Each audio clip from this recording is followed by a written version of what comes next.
Hi మా 7వ తరగతి విద్యార్థులందరూ కూడా ఈరోజు మీరందరూ కూడా పాఠ్య పుస్తకాలు ముందు పెట్టుకోండి. 7వ తరగతిలోని మనం 5వ పాఠం పల్లె అందాల గురించి నేర్చుకున్నాం. పల్లె అందాలంటే ఏంటి? పల్లెటూరు ఏ విధంగా అందంగా ఉంటుందా అనేసి. అవునా లేదా? వర్షాకాలం ఇంకా కలకల్లాడుతూ ఉంటుంది, చూస్తున్నా కొద్దీ చూడాలనిపిస్తుంది. పచ్చని చెట్లు, వాతావరణం కూడా చల్లగా ఉంటుంది, మనసు హాయిగా అనిపిస్తుంది.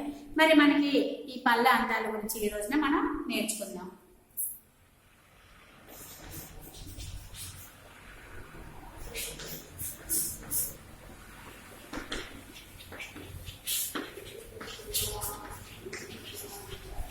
పల్లె అందాలు మనకి ఎవరు ఇక్కడ రచయిత ఎవరు? మరి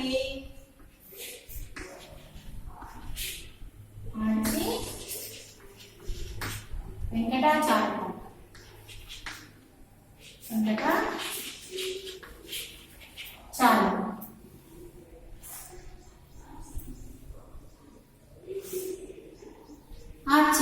వెంకటాచార్యులు గారు మనకు రచయిత.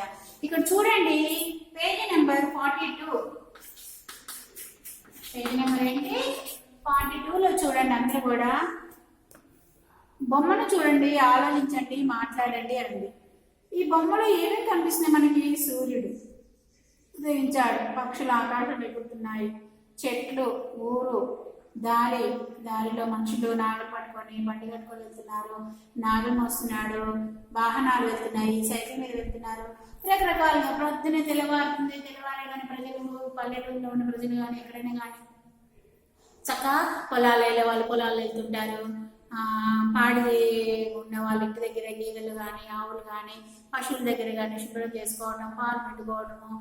ప్లస్ ఇంకేంటి, ప్రొద్దునే అందరూ కూడా ఎవరి పనుల్లో వారు నిమగ్నమైపోయి ఉంటారు. అదేవిధంగా మన పల్లె ఏ విధంగా అందంగా ఉంటుంది, పల్లెల్లో ఏ రకాలుగా ఏమి ఉంటాయి, పల్లెలు మనకి ఏమేమి కనిపిస్తాయి, పల్లె అసలు ఏంటి, పల్లె యొక్క ప్రత్యేకత ఏంటి అనేది మనకి ఇక్కడ ఇవ్వటం జరిగింది అన్నమాట. అయితే ఇక్కడ ప్రశ్నలు చూడండి, పేజ్ నెంబర్.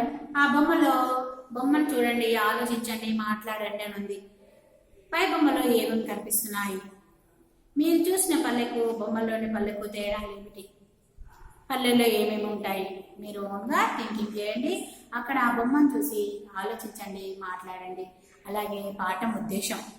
పల్లెటూర్లు శాంతి సౌభాగ్యాలకు నిలయాలు. ఏం కనిపిస్తుంది? ఇక్కడ శాంతంగా ఉంటుంది, శాంతి బాగా ఉంటుంది. ప్రేమానురాగాలు, కోవెలలు ఏంటి? ప్రేమానురాగాలు ఉంటాయి. పచ్చని ప్రకృతికి ఆలవాలం పల్లె. అటువంటి పల్లెటూరు సౌందర్యాన్ని తెలపడం ఈ పాఠం ఉద్దేశం. చూడండి, పల్లెటూరులో ఒకరింటిలో ఎవరికైనా ఆపద కలిగిందో లేదా ఒక బాధపడుతున్నారు అనుకోండి, వాళ్ళు కనపడలేదు. మనం వెళ్ళి ఏమంటాం, ఏంటి వాళ్ళు మీరు ఇంట్లోంచి బయటకు రాలేదు, ఏంటి బాగాలేదా, ఎవరికి ఏమైంది, ఏంటి, అయ్యో పదండి వెళ్తాము, ఏదో ఒకటి మాట్లాడుతూ ఉంటాం. అదే కనుక పట్టణాలను అనగలుగుతామా? వాళ్ళ డ్యూటీ వాళ్ళదే, వీళ్ళ డ్యూటీ, ఎవరి పనులు వాళ్ళకే, ఇక బిజీ లైఫ్. కానీ పల్లెటూరులో అలా కాదు. ఒక 10 మంది అక్కడ రౌండ్గా సమావేశం అయ్యారు, గుమిగూడారు. మనం వెళ్తుంటే ఏమోలని వెళ్ళిపోతామా? లేదు. అక్కడ ఏం జరుగుతుంది, అయ్యో ఏమైంది, ఎవరికైనా ఆపద కలిగిందా ఏంటి అనేసి మనం ఒక నిమిషం ఒక అడుగు అక్కడికి వేసి చూసి వాళ్ళని మాట్లాడించడం అనేది జరుగుతుంది. ఇది ఒకరి మీద ఒకరికి ప్రేమానురాగాలు అనేసి. బాగా లేకపోతే అయ్యి బాగు చేయించడం, పల్లె తీసుకెళ్తాం పదండి అనటము, ఏదో ఒకటి తన చాపనైన సహాయం వాళ్ళు చేయడానికి ఇష్టపడతారు పల్లెటూరులో అన్నమాట. మరి అలాంటి పల్లెటూరు యొక్క సౌందర్యాన్ని తెలపడమే ఈ పాఠం ఉద్దేశం అంటున్నారు. ఇక పాఠ్యభాగ వివరాలు. ఈ పాఠం కావ్య ప్రక్రియకు చెందినది. దీనిలో గ్రామీణ సౌందర్య చిత్రణతో పాటు పల్లె సోయిగాన్ని కవి వర్ణించాడు. చక్కగా పల్లె ఏ విధంగా అందంగా ఉంటుందో కూడా వర్ణించడం జరిగింది.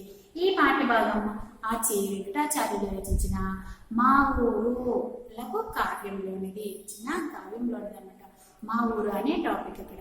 ఇక కవి పరిచయం. ఇతను 1914లో జన్మించడం జరిగింది. 1985లో మరణించడం అనేది జరిగిందన్నమాట. రమణీయ భావాలతో కమనీయ కవితలు రచించిన కవిశిఖామణి వెంకటాచార్యులు. నేటి రాజన్న సిరిసిల్ల జిల్లా ముస్తాబాద్ మండలం అవునూరు గ్రామంలో జన్మించాడు. ఆండాల్ బుర్రకథ, రాగమాల, మా ఊరు ఈయన రచనలు. పండిత వంశంలో జన్మించిన ఈయన రాసిన పాటలు, హారతులు, పద్యాలు ఇప్పటికీ ప్రజల నాలుకలపై నాట్యమాడుతూనే ఉంటాయి. ఆ రోజు ఆయన రాసిన పాటలు కానీ, హారతులు కానీ, ప్లస్ ఇంకా రకరకాలన్నీ కూడా ఈ రోజున ఇప్పటికి కూడా ప్రజలు అవి పాడుకుంటూ ఉంటున్నారు. అందుకే అంటున్నాడు అని ప్రజల నాలుకపై నాట్యమాడుతూనే ఉన్నాయి అనేసి అంటం జరిగింది. అలాగే ఇక్కడ ప్రవేశిక పల్లెటూరులో ఎటు చూసినా పచ్చదనం కనిపిస్తుంది. ఎటు చూసినా కానీ పచ్చదనం కనిపిస్తుందా లేదా? చక్కగా భలే అందంగా కనపడుతుందా లేదా? పల్లె ఆనందాన్ని కలిగిస్తుంది. పల్లె ఏం కలిగిస్తుంది? ఆనందాన్ని. అది కొనుక్కుంటే వచ్చేది కాదు, అవునా లేదా? చూసి ఆనందించే మనసు మనది బాగుండాలి. అది ప్రకృతికి మాత్రమే అది సాధ్యమవుతుంది. అంత పచ్చగా ఉంటుంది. ఎండాకాలంలో ఏమనిపిస్తుంది? ఎండిపోయినట్టుగా అనిపిస్తుంది. అప్పుడు వేడి వేడి, అవును లేదా? దానికి కూడా బాధ ప్రకృతికి కూడా. కానీ వర్షాకాలం వచ్చిందంటే చక్కగా చెట్లన్నీ చూపించుకుంటాయి. ఎటు చూసినా చక్కగా గ్రీన్గా కనిపిస్తుంది. మనకు కూడా చూడాలనిపిస్తుంది. చల్లని గాలి, వాతావరణం అంతా కూడా బాగుంటుంది వర్షాకాలంలో. మన పల్లె ఆనందాన్ని కల్పిస్తుంది. పల్లె సీమలు సౌందర్య నిలయాలు. పల్లె సీమలు ఏంటి? సౌందర్యమైన అందమైన నిలయాలు అనేసి. జాలువారే సెలయేళ్ళు చూడండి, గుట్ట మించి నీళ్ళు పారుతుంటే ఏమనిపిస్తుంది? మనం వాటర్ ఫాల్స్ అనే ఇక్కడికి వెళ్తాం. అదే మన ఊరు పక్కన ఏదైనా ఒక గుట్ట కానీ ఎత్తైన ప్రదేశం ఉందనుకోండి, దాని నుంచి నీళ్ళు ఏ విధంగా జలజలా పారిపోతూ ఉంటాయి అన్నమాట.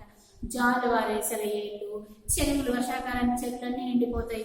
ఈ మధ్య అందరు కూడా చూస్తున్నారు, పిక్నిక్ లాగా వెళ్తున్నారు లేదా? అలుగు బారుతుంది అంటారు. చెరువు నిండుతుంది. ఎక్స్ట్రా ఉన్న వాటర్ అంతా కూడా ఒక గట్టులాగా ఉంటుంది. చెరువు కాస్త దూరంలో ఆ గట్టు నుంచి కిందికి జాలువారుతూ ఉంటాయి. బాగా చూడడానికి కూడా ఎంత అందంగా అనిపిస్తుంది అంటే చాలా అద్భుతంగా అనిపిస్తుంది అన్నమాట. అది అలా సెలయేళ్ళు, చెరువులు, నీటిలో తేలియాడే తామరలు, ఇంకా తామర పూలు కూడా రకరకాల తామర పూలు కూడా చెరువు అంతా కూడా ఇట్లా పరుచుకొని ఉంటాయి అన్నమాట. రకరకాల పుష్పాలు, వృక్షాలు ఒక్కటేమిటి అన్నీ కూడా ఈ యొక్క పల్లెటూరులో బాగా కనిపిస్తూ ఉంటాయి. అడగకుండానే అన్ని ఇచ్చే పల్లె తల్లి ఎంతో స్వచ్ఛమైనది. అడగకుండానే అన్నీ ఇస్తుంది అన్నమాట. వర్షం పడుతుంది, మనకి ఆకుకూరలు కానీ, చెట్లు కానీ, ఏమైనా కానీ వాటి విత్తనాలు పడి ఒక్కోసారి కలుస్తూ ఉంటాయి. మనం పెడతా ఉంటాము, పెరుగుతూ ఉంటాయి, అవునా లేదా?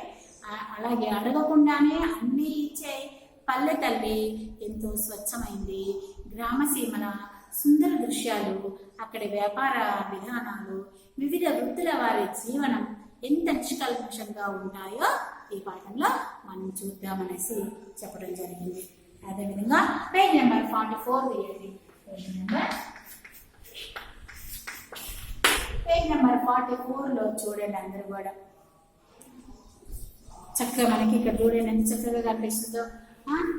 చెరువు కనిపిస్తుంది, మబ్బు కనిపిస్తుంది, తాటి చెట్లు కనిపిస్తున్నాయి, ప్లస్ రాళ్ళు, చెరువు కట్టిన ఇళ్ళు, అన్న పిల్లలు, కోళ్ళు, గేదెలు, గుట్టపైన దేవాలయం, వెళ్ళే దారి అంతా కూడా ఎంత చక్కగా ఉందో చూడండి.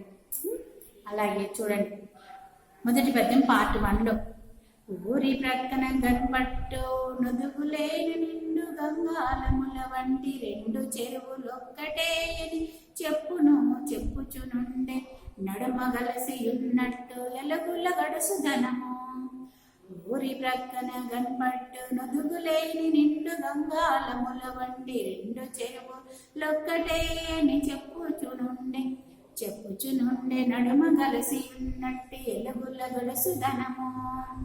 నీటిని సుమంత గనుపడనీక మొదటి వరకు వ్యాపించి వలగొను పద్మలతల సాదుకొనుచుండే ప్రేమ రసాలనులికి మాతటాకాలు లలిత పద్మకరాలు. ఏమన్నాడు? నీటిని సుమంత గనుపడనీయక మొదటి వరకు వ్యాపించి వలగొను పద్మలతల సాదుకొనుచుండే ప్రేమ రసాలనులికి మాతటాకాలు లలిత పద్మకరాలు. చిన్ని కెరటాల స్నానాలు చేసి వాచి తరుణ పేసాల కమల పత్రాలనెత్తి అరుణ కిరణాల దేవత తర్క్యమిచ్చు ప్రతిశస్సన మాయూరి పద్మలతలు. ఎంత బాగుంది చూడండి. పార్ట్ 1 మరొక మాట చదువుతాను చూడండి. ఊరి ప్రక్కన గన్పట్టు నుదుగులేని నిండు గంగాలముల వంటి రెండు చెరువులొక్కటే చెప్పుచునుండే నడుమగలిసి ఉన్నట్టి ఎలుగుల గడుసుదనము.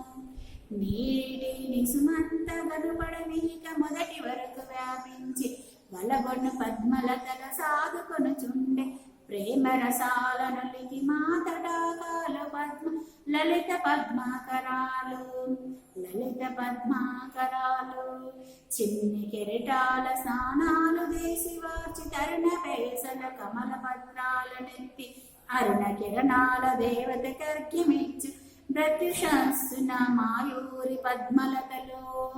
చదువుతుంటే ఎంత బాగా అర్థమవుతుంది తెలుసా. మీరు కూడా ఒకటి రెండు సార్లు చదవండి. దాంట్లోనే కొన్ని పదాలకు నేను ఇక్కడ అర్థాలు రాయడం జరుగుతుంది. చక్కగా మీరు కూడా మళ్ళీ భాగం అనేది మనం చెప్పుకుందాం. చూడండి ఒకసారి.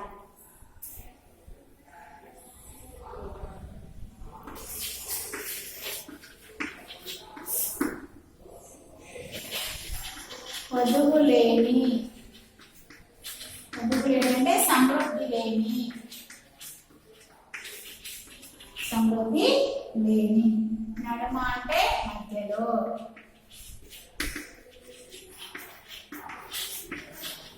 మధ్యలో. గడుసుదనము, గడుసుదనం అంటే గడుసుదనంలో.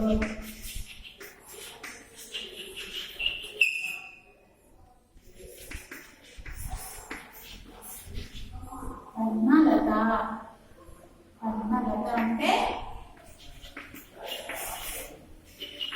పద్మపు తీగలను, పద్మపు తీగలను.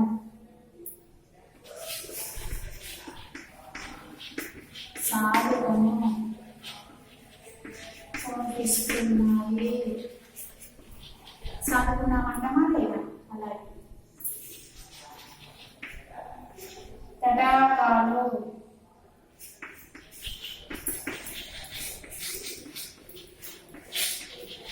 చెరువులు.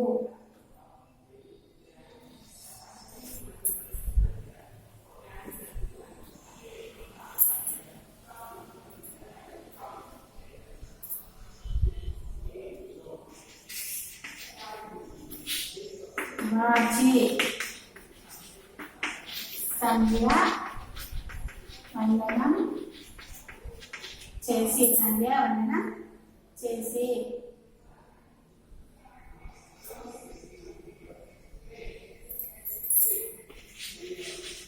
లలిత పద్మాకరాలు, అందమైన, అందమైన మా చెరువులు, అందమైన మా చెరువులు. తరుణం, సమయం. పేషల, మృదువైన, మృదువైన.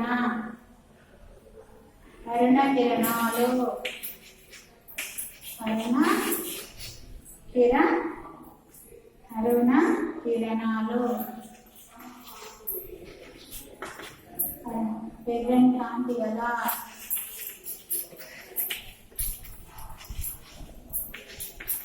ఎర్రని కాంతి గల. ఇవి మనకి కఠిన పదాలకు అర్థాలు అన్నమాట. చూడండి ఒకసారి. మనం చదువుకున్న పద్యాల ముందు అర్థాలను తెలుసుకుందాం, తర్వాత భాగం చెప్పుకుందాం. వధువు లేని అంటే సమృద్ధి లేని, నడుమ అంటే మధ్యలో, గడుసుదనము అంటే గడుసుతనములో, పద్మలత పద్మపు తీగలను, లత అంటే తీగమ్మ, సాధుకొను పోషిస్తున్నాయి, తటాకాలు చెరువులు, వాచి సంధ్యావందనం చేసి, లలిత పద్మాకరాలు అందమైన మా చెరువులు, తరుణం అంటే సమయం, పేసల అంటే మృదువైన, అరుణ కిరణాలు అంటే ఏమని కాంతి గల. అలాగే చూడండి మరి ఒకసారి మనం చదువుతాను. ఊరి ప్రక్కన గణపట్టు ఒదుగులేని నిండు గంగాలముల వంటి రెండు చెరువులొక్కటే చెప్పుచు నుండి నడమ కలిసి ఉన్నట్టు ఎలుగుల గడసుదనము. నీటిని సుమంతగను పడలేక మొదటి వరకు వ్యాపించి వలగును పద్మలతల సాధుకుని చుండే ప్రేమ రసాలనులికి మా తటాకాలు లలిత పద్మాకరాలు. కెరటాల స్నానాలు చేసి వాచి తరుణ పేసల కమల పత్రాల నెత్తి అరుణ కిరణాల దేవత కర్గ్యమిచ్చు మృత్యుషస్సున మాయూరి పద్మలతలు. మరి ఏమన్నాడు? మా ఊరి చెరువులు నిండు గంగాలం వలె. గంగాలం అంటే తెలుసు కదా, అందరి ఇళ్లలో ఉంటే గంగాలములు. అలాగే ఏమన్నాడు ఇక్కడ? మా ఊరి చెరువులు నిండు గంగాలం వలె పూర్తిగా నిండి ఉన్నాయి. వాటి అలుగులు రెండు కలవడంతో ఆ గడుసుదనం వల్ల అవి ఒకే చెరువు వలె ఉన్నాయి అన్నాడు. మా ఊరి చెరువులు నిండు గంగాలము వలె పూర్తిగా నిండి ఉన్నాయి. రెండు కూడా గంగాలం వలె నిండుగా నిండి ఉన్నాయి. మా ఊరి చెరువులు నిండు గంగాలము వలె పూర్తిగా నిండి ఉన్నాయి. వాటి అలుగు రెండు కలవడంతో ఆ గడుసుదనం వల్ల అవి ఒకే చెరువు వలె ఉన్నాయి అన్నాడనమాట. మా ఊరి అందమైన చెరువులు తమలోని నీటిని కొంచెం కూడా కనిపించనీయకుండా పైభాగం అంతా కూడా వ్యాపించిన పద్మాలను ప్రేమతో సాదుకుంటున్నాయి. చెరువు నిండిపోయిందంట. ఆ చెరువు నిండిందని కనపడకుండా ఏమున్నాయంట? అక్కడ పద్మాలు వ్యాపించినాయి అంట. అంటే పూలన్నీ కూడా తామర పూలన్నీ కూడా ప్రేమతో వాటిని సాదుకుంటున్నాయి. మా ఊరి చెరువులోని పద్మాలు ప్రతిరోజు దేంతటి పువ్వు పిచ్చుకుంటుంది? సూర్యోదయ సమయంలో అలలతో స్నానం చేసి నిగనిగలాడే సుకుమారమైన తమ రేకులను ఎత్తి సూర్యునికి అర్ఘ్యం ఇస్తూ, అంటే నీళ్ళిట పోస్తూ సంధ్య వారుస్తున్నాయా అన్నట్లు ఉన్నాయంటే పూలు కూడా చక్కగా ఇట్లా వంగి ఉండటం వల్ల అర్ఘ్యం ఇస్తున్నాయా అంటే నీళ్ళు విడిచిపెట్టేటప్పుడు మనం ఏ విధంగా చేస్తామో ఆ విధంగా ఉన్నాయా అన్నట్టుగా ఉన్నాయన్నమాట.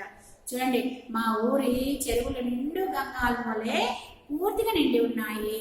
వాటి అలుగులు రెండు కలవడంతో ఆ గడుసుతనం వల్ల అవి ఒకే చెరువు వలె ఉన్నాయి. మా ఊరి అందమైన చెరువులు తమలోని నీటిని కొంచెం కూడా కనిపించనీయకుండా పైభాగం అంతా ఏమున్నాయంటే తామరలు వ్యాపించిన పద్మాలతోటి ప్రేమతో వాటిని సాదుకుంటున్నాయి. మా ఊరి చెరువులోని పద్మాలు ప్రతిరోజు కూడా సూర్యోదయ సమయంలో అలలతో స్నానం చేసి నిగనిగలాడే సుకుమారమైన తమ రేకులను ఎత్తి సూర్యునికి అర్ఘ్యమిస్తూ సంధ్య వారుస్తున్నాయా అన్నట్లున్నాయి అని చెప్పడం జరిగింది, భావం అన్నమాట. సరే, మనం ఇప్పుడు మొదటి పద్యాంతాల్లోని కవి పరిచయం గురించి నేర్చుకున్నాము. అలాగే ఘటన పదాలకు అర్థాలు రాయడం జరిగింది. పద్యాలు వాటి భావాలు కూడా చెప్పుకోవడం జరిగింది. మిగిలిన పార్ట్ 2 అనే భాగాన్ని పేజీ నెంబర్ 45లో ఉన్న అంశాన్ని తర్వాత తరగతి